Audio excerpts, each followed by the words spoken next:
అస్సలాము అలైకుం వరహ్మతుల్లాహి వబర్కాతుహు. సోదరులారా, సోదరిమణులారా, నేటి యొక్క అంశంలో భాగంగా స్వర్గానికి వారసులు ఎవరు అనేటటువంటి అంశాన్ని మీ ముందుకు తీసుకొచ్చాను.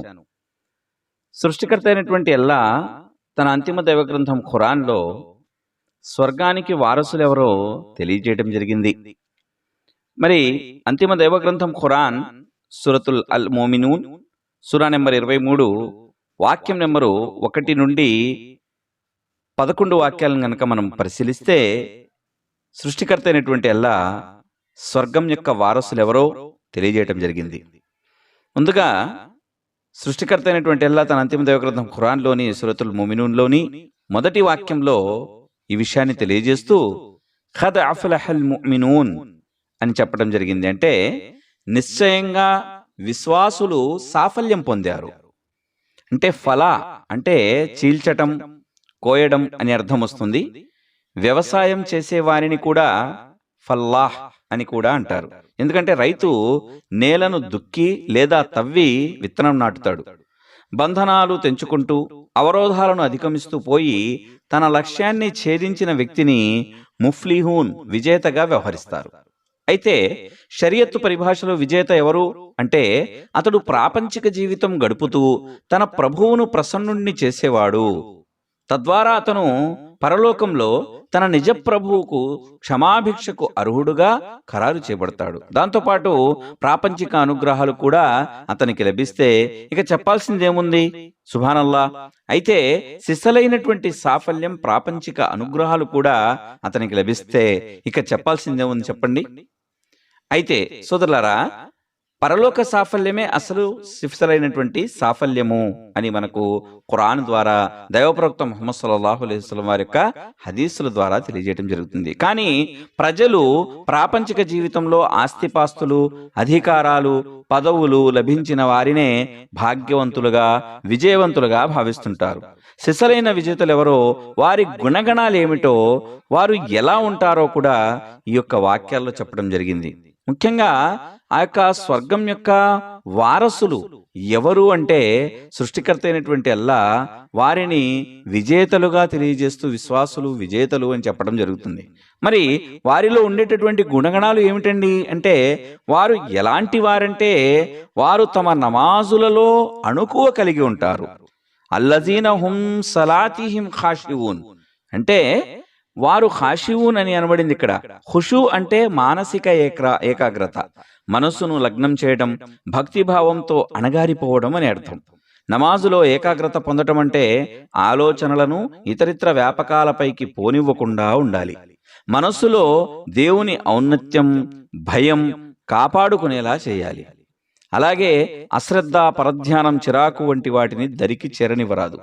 నమాజులో అటు ఇటు చూడటం, కదలటం, మాటిమాటికి జుట్టును, దుస్తులను సరిచేసుకోవటం లాంటివన్నీ అణుకువకు విరుద్ధమైనవి.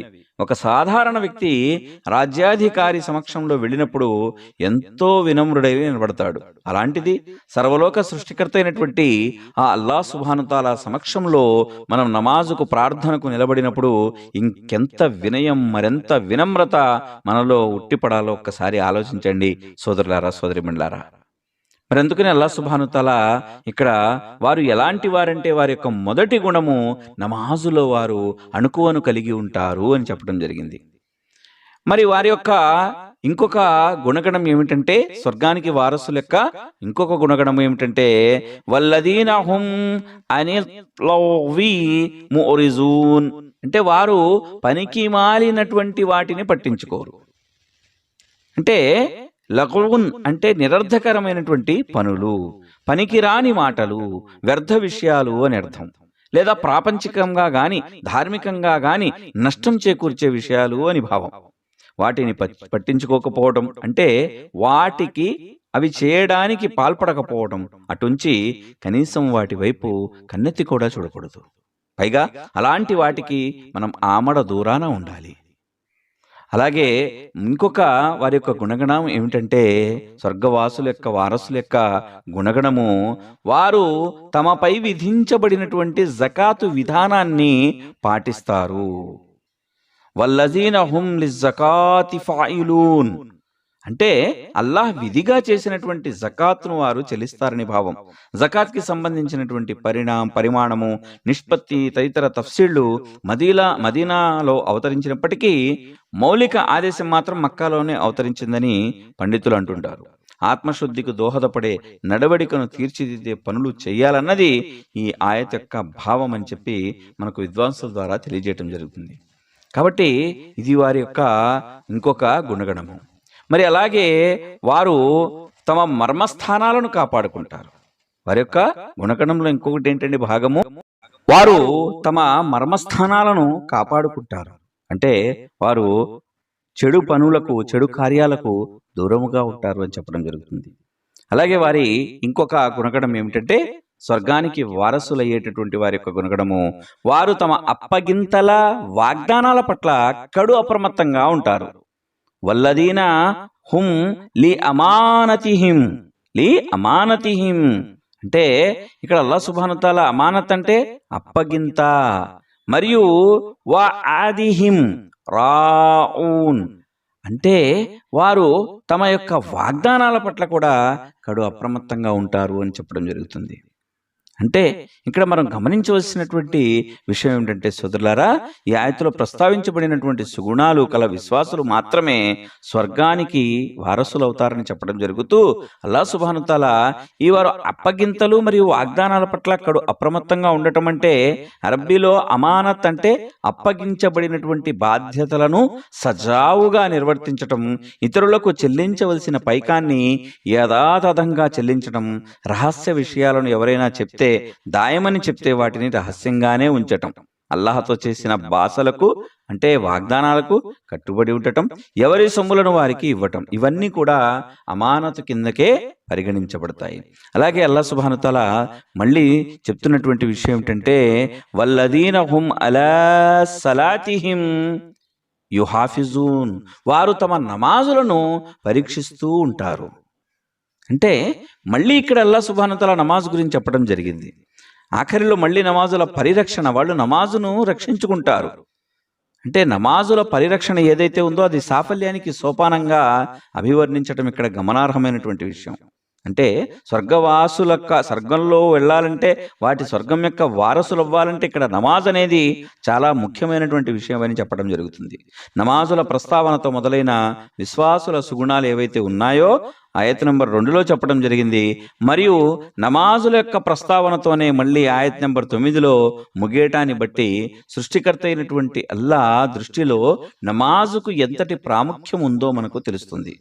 అయితే నేటి ముస్లింలు ఇతరితర సదాచరణలను విస్మరించినట్లే నమాజును కూడా విస్మరించేస్తున్నారు, నమాజును కూడా వారు విడిచిపెట్టేస్తున్నారు.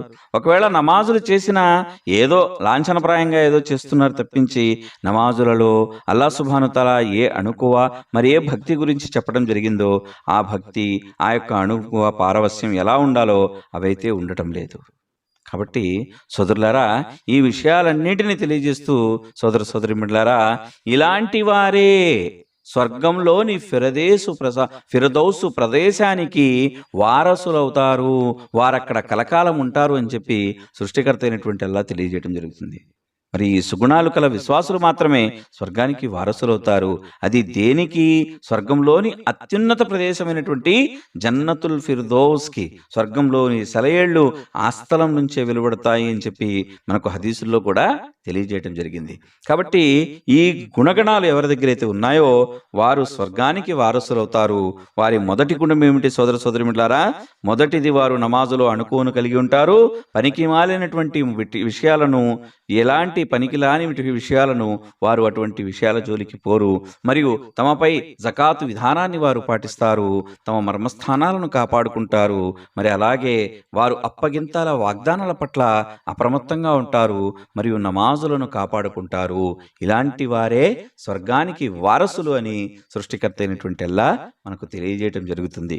కాబట్టి సృష్టికర్త అయినటువంటి అల్లాహ్తో చివరిలో నా యొక్క దుఆ ఏమనగా, ఓ అల్లాహ్, ఏ యొక్క వారసులు స్వర్గానికి వారసులు వారసులైతే ఎవరైతే నువ్వు చెప్పావో, ఎవరికైతే ఆ గుణగణాలు ఉంటే వారు స్వర్గవాసులు అన్నావో, వల్ల అలాంటి స్వర్గానికి వారసులుగా అలాంటి గుణగణాలు కలిగి జీవితం గడిపేటటువంటి సద్బుద్ధిని మా అందరికీ ప్రసాదించు. ఆమీన్. వాఖిరు దావానా అనిల్ హమ్దులిల్లాహి రబ్బిల్ ఆలమీన్. అస్సలాము అలైకుం వరహ్మతుల్లాహి వబరకాతుహు.